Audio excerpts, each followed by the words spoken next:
Mamaku penjual masker.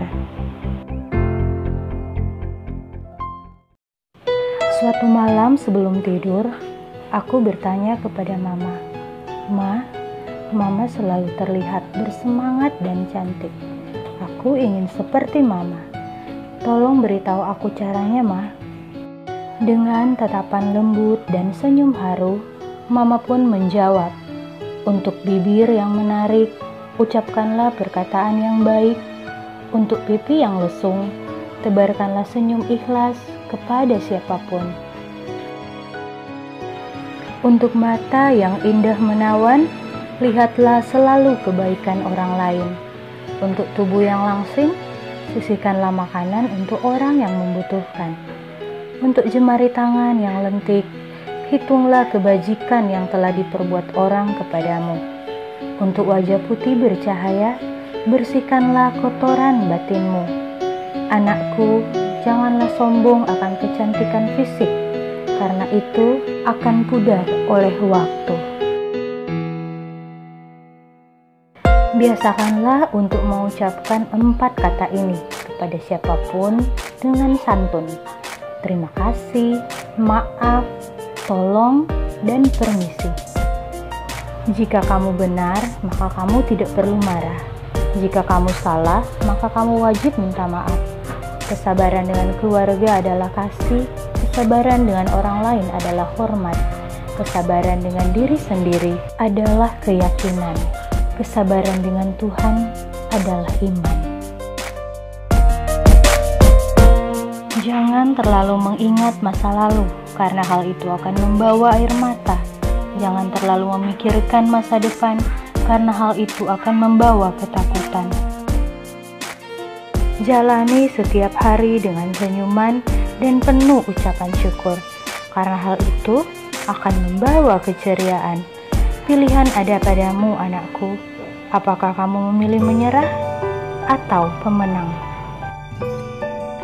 Wah, saya terkesima dengan kata-kata Mama. Aku memeluk Mama. Mama, terima kasih ya. Kami senang Mama selalu berjuang buat kami bertiga. Aku bangga dengan Mama yang tidak pernah menyerah dengan keadaan.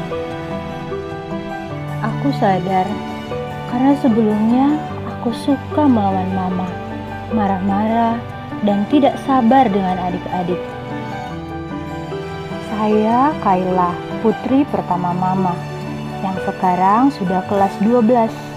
Adik saya Lala sudah kelas 5 SD dan yang paling kecil Sasya kelas 1 SD.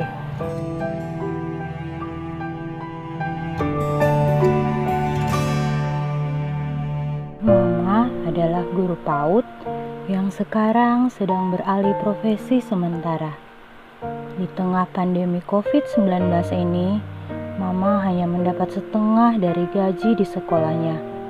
Yang pasti, itu tidak cukup untuk memenuhi kebutuhan kami berempat.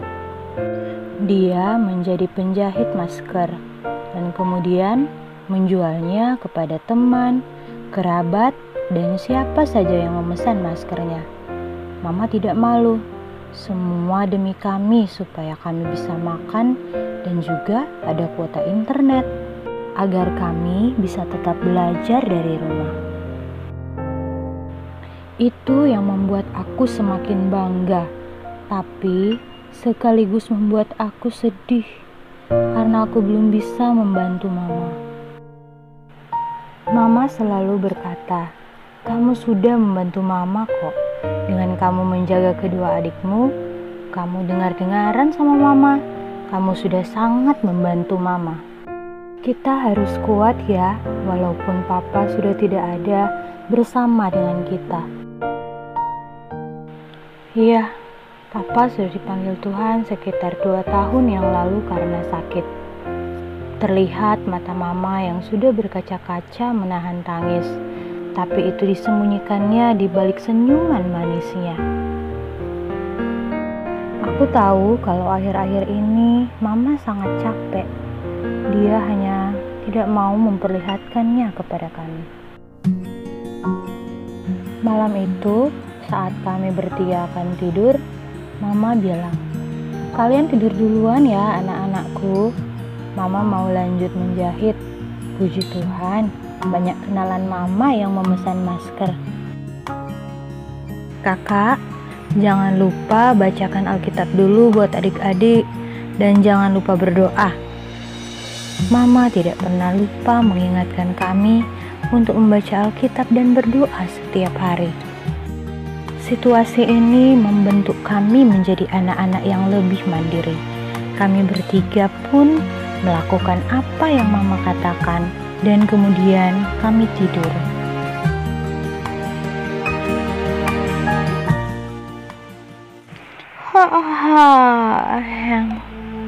Aku tiba-tiba terbangun dari tidurku. Kulihat ke arah jam dinding dan melihat bahwa sudah hampir pukul 2 pagi. Masih kudengar suara mesin jahit Mama, pertanda dia belum tidur. Tidak lama kemudian mesin itu berhenti dan terdengar suara air diseduh ke dalam gelas. Mama minum kopi lagi. Mama pasti sudah mengantuk, tapi masih mau melanjutkan jahitannya.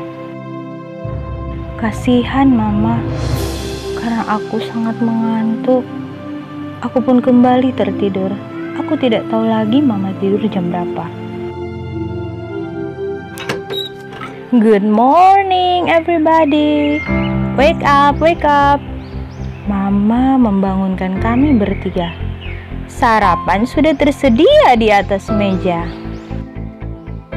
Tapi seperti biasa, Mama pasti menyuruh kami doa pagi, mandi, dan kemudian sarapan bersama. Sambil mempersiapkan segala sesuatu, Mama bertanya, "Kakak, sudah dapat tugas belum dari Ibu Guru?" Aku menjawab, "Belum, Ma. Ibu Guru belum membagikan tugas, mungkin sebentar siang." Mama melanjutkan kata-katanya sambil beres-beres. Kalau Lala dan Syasya sudah ada pesan dari Ibu Guru. Tadi Mama lihat di grup WA. Lala mengerjakan buku bahasa Indonesia halaman 12-14. Syasya tugasnya nonton TVRI jam 9:30. Nanti perhatikan materinya, langkah-langkahnya, dan kerjakan tugasnya. Nanti kakak tolong ya bantu adik-adik mengerjakan tugas. Tadi Mama juga sudah selesai membuat worksheets, tinggal di print. Sebentar lagi Mama mau ke sekolah ya. Worksheets ini akan dibagikan ke orang tua untuk dikerjakan anak-anak di rumah. Setelah itu Mama akan mengantarkan pesanan-pesanan masker. Aku pun mengiyakan semua yang Mama bilang. Mama melanjutkan lagi. Makan siang juga sudah siap ya kak. Jangan lupa atur makanan buat adik-adik. Pintunya dikunci, tidak boleh keluar rumah, tidak boleh membuka pintu buat orang asing. Mama pergi dulu, oke? Sambil menikmati sarapan, adikku Lala berkata, "Ma, be careful ya." Syasya pun tidak ketinggalan. "Ma, kiss." Ya, begitulah. Mereka selalu minta ciuman Mama kalau Mama mau pergi. Mama pun mencium kami satu persatu. Syasya pun berteriak lagi, "Ma, hati-hati, di luar banyak virus corona. Jangan lupa pakai masker ya, cepat pulang." Mama memakai maskernya dan mengangguk ke arah kami bertiga, mengangkat jempolnya dan berkata, Oke, see you." Dengan backpack favoritnya, dia keluar rumah. Memanaskan motornya sebentar dan pergi. Terlintas dalam pikiranku, Mama mungkin tidak tidur semalam karena menjahit masker pesanan orang. Mama mengerjakan tugas-tugasnya sebagai guru. Mama menyiapkan makanan buat kami, menyiapkan segala sesuatu. Kasihan Mama. Siang itu, saya sudah selesai membantu adik-adik mengerjakan tugas-tugasnya. Kami semua sudah makan siang, aku juga sudah mengerjakan tugas-tugasku. Kami bertiga duduk di ruang depan, Lala dan Syasya bermain. Saya duduk menatap langit. Ya ampun, sudah gelap, akan turun hujan, dan sepertinya akan sangat deras. Semoga Mama tiba di rumah sebelum hujan. Tapi hujan mulai turun, rintik-rintik, dan kemudian mulai deras. Aduh, dalam hatiku bertanya, bagaimana keadaan Mama? Semoga Mama baik-baik saja. Tuhan, jaga Mama ya. Saya teringat Mama selalu bilang, kalau kamu lagi galau, berdoa saja. Itulah kuncinya. Tuhan pasti dengar doamu kalau kamu sungguh-sungguh berdoa. Mama selalu mengajarkan banyak hal. Saya teringat beberapa hari lalu ketika Mama mengajak kami bertiga pergi ke rumah Oma. Mama ingin memberikan masker buat Oma. Karena kasihan, Oma belum punya masker. Kami berempat naik motor, pakai helm, jaket, dan tidak lupa memakai masker cantik buatan Mama. Waktu itu, kami mengalami kejadian yang tidak mungkin terlupakan. Dalam perjalanan ke rumah Oma, kami harus singgah mengisi bensin. Mama menyuruh saya mengambil uang 30.000 di dalam dompet di tas punggungnya. Mama berkata sama kakak berjilbab yang bertugas mengisi bensin, "Tolong isi bensinnya dek, 20.000 ya." Dalam hati saya bertanya, kenapa Mama menyuruh saya ambil 30.000 ya? Kan bisa saja Mama menyuruh mengambil uang 20.000 pas. Kemudian setelah mengisi bensin, Mama membayar uang 30.000 tadi dan mengucapkan, "Terima kasih." Kakak petugas tadi menatap kami dan berkata, "Bu, uangnya lebih." Mama pun berkata, "Lebihnya untukmu, Dek." Kami pun melanjutkan perjalanan. Saya berkata ke Mama, "Mah, kenapa Mama memberikan dia uang? Kan kita juga lagi pas-pasan." Mama bekerja siang malam, menjahit masker, membawa pesanan kemana-mana. "Tidak apa-apa, Ma." Mama pun menjawab dengan lembut, "Kakak, tidak perlu tunggu kaya untuk memberi atau berbagi dengan orang lain." Aku terdiam dan kemudian menjawab, "Baik, Ma." Kalian tahu, kemarin Mama membawa pesanan masker ke salah satu dosen Mama. Dia pesan 2 pieces untuk anaknya, dan dia memberikan Mama uang lebih dari harga masker. Mama sebenarnya tidak mau mengambilnya, tapi dosen Mama yang baik hati itu memaksa Mama untuk mengambilnya. Jadi, pelajarannya, kalau kita sudah menerima dan merasakan kebaikan dari orang lain, kita juga jangan jemu-jemu berbuat baik kepada orang lain. Berbuat apa yang kita bisa, walaupun tidak banyak, dan harus ikhlas. Oke, Kakak? Lala pun menyambung pembicaraan kami. "Oh, kita harus baik sama orang lain juga ya? Kakak tidak boleh pelit, ingat itu. Oke, oke?" Gaya bicaranya sudah kayak Mama. Saat itu, HP Mama berdering.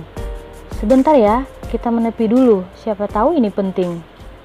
Waktu Mama hendak membuka tas, tiba-tiba ada orang yang tidak dikenal menyambar tas Mama dan lari secepatnya. Mama berteriak, "Pencuri! Kakak jaga adik-adik, Mama akan mengejarnya." Tidak ada orang lain di jalan untuk dimintai bantuan. Mama berlari sangat cepat, bagaikan anak panah lepas dari busurnya. Kemudian, dia melompat ke orang itu dan merebut kembali backpacknya. Terlihat orang itu ingin memukul Mama, dan Mama pun berusaha menangkis serangannya. Dari jauh, Lala berteriak, "Ma, hati-hati!" Sasha sudah mulai menangis. Saya menenangkannya dan berkata, "Tenang, jangan nangis. Mama jagoan." Saya yakin Mama pasti berhasil, karena Mama tahu sedikit ilmu bela diri. Singkat cerita, orang asing itu akhirnya kalah dan meminta maaf. Mungkin kasihan, Mama memberikan uang ke orang asing itu. Tidak tahu berapa. Mama kembali dengan backpacknya sambil mengebas-ngebaskan baju dan celananya yang agak kotor. Sasha berteriak, "Yeay, Mama hebat!" Kayak di film-film. Mama seperti Superman. Lala menyanggah Sasha, "Kok Superman? Superwoman dong." Kami bertiga bertepuk tangan dan memeluk Mama. Saya pun bertanya, "Mama baik-baik saja?" Pipi Mama lecet. "Tidak apa-apa sayang, ini biasa. sebentar lagi sembuh.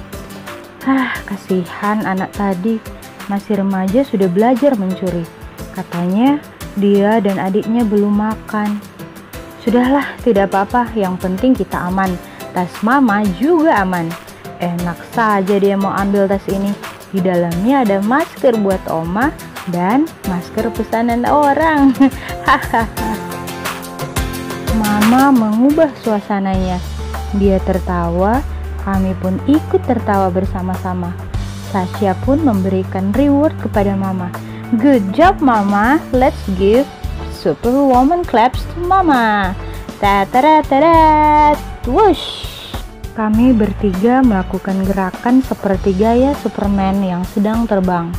Tangan kiri ditekuk di depan dada dan tangan kanan ke arah mama. Reward ini yang biasa mama berikan pada kami kalau kami melakukan hal yang baik di rumah. Setelah itu, kami pun melanjutkan perjalanan ke rumah oma. Sungguh pengalaman yang tidak terlupakan buat saya dan adik-adik. Sudah sore, hujan semakin deras. Titit, terdengar suara motor mama. Yeay, puji Tuhan mama sudah pulang. Terima kasih Tuhan. Kedua adikku pun berhenti bermain, menyambut mama dengan tangan terbuka, hendak memeluk mama. Kasihan mama basah. Sasha mau memeluk mama tapi tidak jadi. Walaupun mengenakan jaket hujan, tapi mama tetap basah kuyup. Hujan di luar sangat deras. Mama bilang sama adik, jangan sentuh mama dulu. Mama basah dan kotor. Mama melepas helm, masker, dan jas hujannya dan langsung ke arah kamar mandi membersihkan dirinya.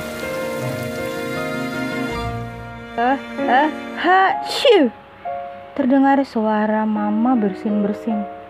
Oh tidak, mama sakit. Kami bertiga menghampirinya dan sepertinya mama flu dan mulai demam. Mama pasti kelelahan dan masuk angin. Kami takut sekali. Sambil nangis, Lala berkata, Mama, jangan sakit ya. Tapi Mama berkata, tenang sayang, ini hanya sakit flu biasa. Mama sudah bilang jangan takut. Tetaplah apa? Sontak kedua adik saya menjawab, berdoa. Kemudian dengan suara yang agak sayup, Mama memberikan penjelasan kepada kami. Iya, benar sekali. Jangan sedih ya, tapi bawalah persoalan ini dalam doa kepada Tuhan. Teguhkan hati dan tetaplah tenang, karena dalam tinggal tenang dan percaya terletak kekuatanmu. Ingat anak-anakku, seberat apapun pergumulan kita, Tuhan sanggup menolong dan memberi jalan keluar. Mama tidak pernah lelah mengulangi kata-kata itu kepada kami. Dan ya, itu benar sekali. Pantasan Mama kuat menjalani hari-hari yang berat ini. Mama mengingatkan kami lagi, yang penting kita saling menyayangi dan tak lupa mengucap syukur. Kami bertiga pun saling berpelukan. Sasha mengajak Lala berdoa di samping Mama. Lala, ayo kita berdoa buat Mama. Tuhan, tolong sembuhkan Mama kami supaya kami bisa bermain bersama.